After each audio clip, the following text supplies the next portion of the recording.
Les belles dames, kobo sanate kozala abonné, pe ko cliquer na cloche pour boyer ma vidéo nyonso yasika. Merci. Bonjour les belles dames, j'espère que vous allez bien. Donc, alors c'est bien le premier à faire la gym. Donc, ce n'est pas gym. Le premier à faire la première chose que moi. Je me pose la question de dire. Donc, on fait une vidéo vraiment pour la téléphone. Et les armes parce que on a fait juste ça là. Mais, on a fait méga. Et donc, on a posé sur la gym.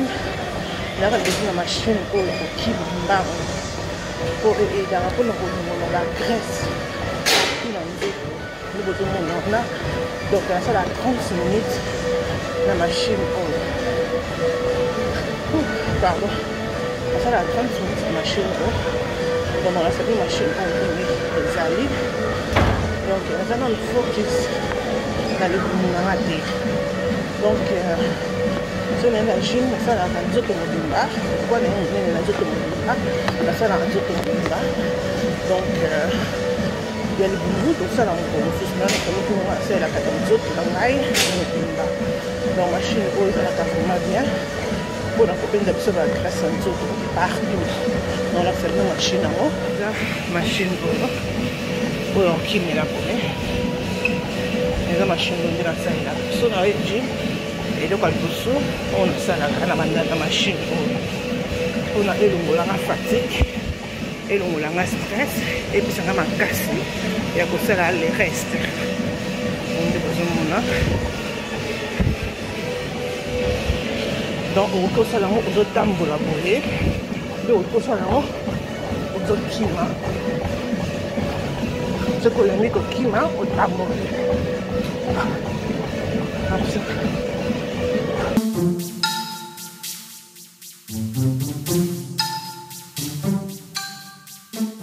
après on a cette machine là que la machine na biso ozomona machine wana ezali bien eza mpona eza lokola escalier ozomataka ezalaka vraiment bien mpona koaide biso kokembisa makolo kolongola bagrese nyonso ya mipende kolongola bagrese nyonso kozalaka biso na makolo mpe kopesa stress na biso emata likolo donc machine wana yango nde nazokende komona filme nango ezala te donc il y a des machines au monde on a vraiment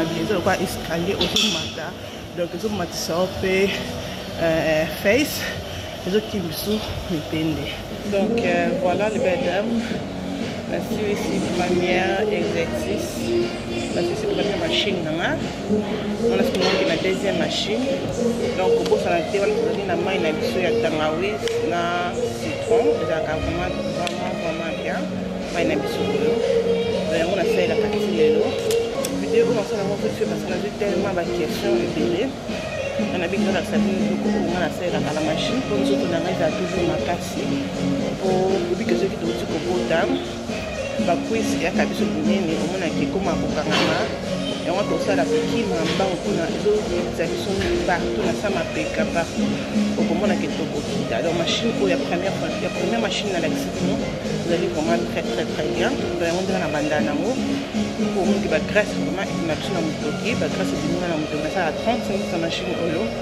après on a que la machine on a la selle na musika vous avez machine ya pour mettre le corps à escalier machine za capable de forcer mais pingo zo mata donc zo forcer mais pingo za toujours dur donc ça dit comment bien on a let's go to the next one.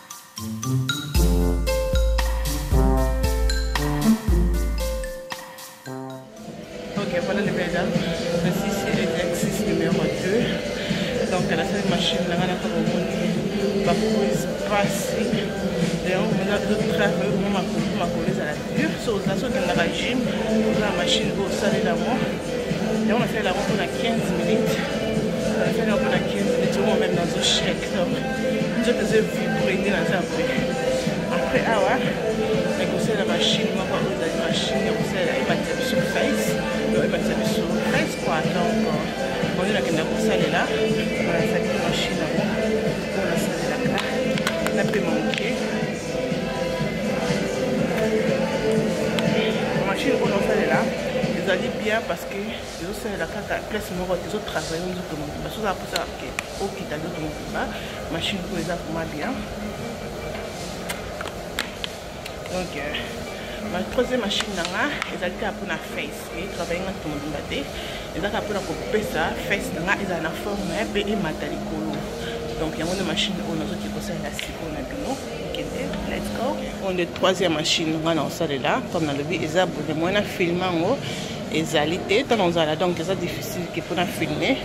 Mais comme vous avez on a salué une image, machine est abonnée, les autres travaillent au face, tout le monde est au salon à bouer. Donc, ce que vous avez au gym, machine est vraiment très bien.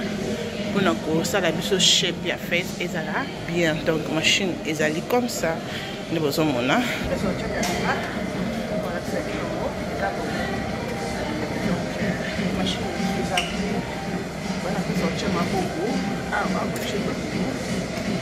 oh, il est capable de faire des choses, il faut travailler.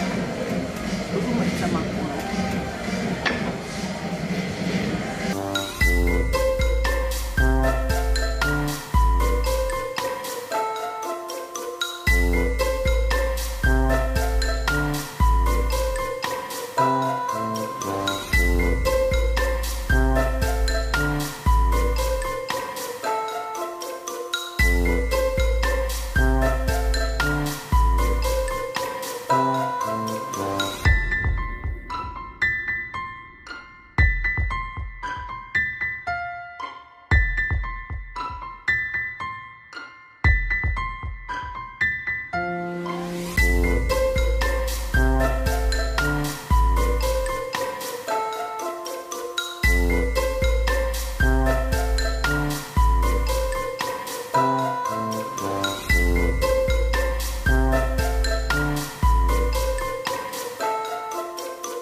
machine ils ont travaillé sur la nouvelle la kati dans la machine wana ezali eza na bato mosusu omona kepele mosusu komonene ekomaka konika boye koma dirige ekoma lokwa ezokangama boye esalaka koma bien te ono ezotokaka makasi machine oyo ezalaka bien mpona kosala bamarche na katikati ya bipete na biso mpona kolongola bagrese wana nde machine oyo esalela olakisa bino donc eza boye na katikati ya makolo nde batie wana yango nde tozotravaille donc machine eza comme ça.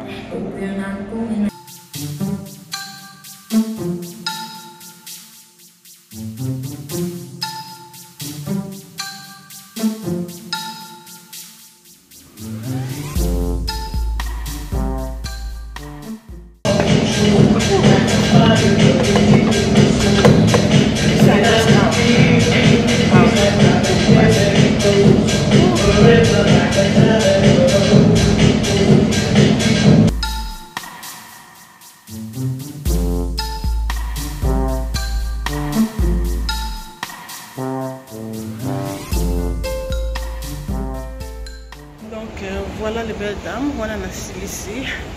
Donc nous avons vraiment pépélé. Dans la salle de gym, nous avons pépélé. Donc j'espère que la vidéo a aidé à vous gym, bien sûr pour nous gym, une machine en salle la tête. J'espère que vous aidé bien nous comme la salle de combat, dans la classe il y a gym, il y a gymnastique. Donc merci beaucoup de vous avoir aidé, que vous sentez que vous allez abonner, que vous partagez, que vous aimez ce que c'est bien la vidéo et que ça la bien mini, Zambi Azanabino. Bye bye. tu vas passer là. Là, ce que nous avons monté, on a ensemble parce que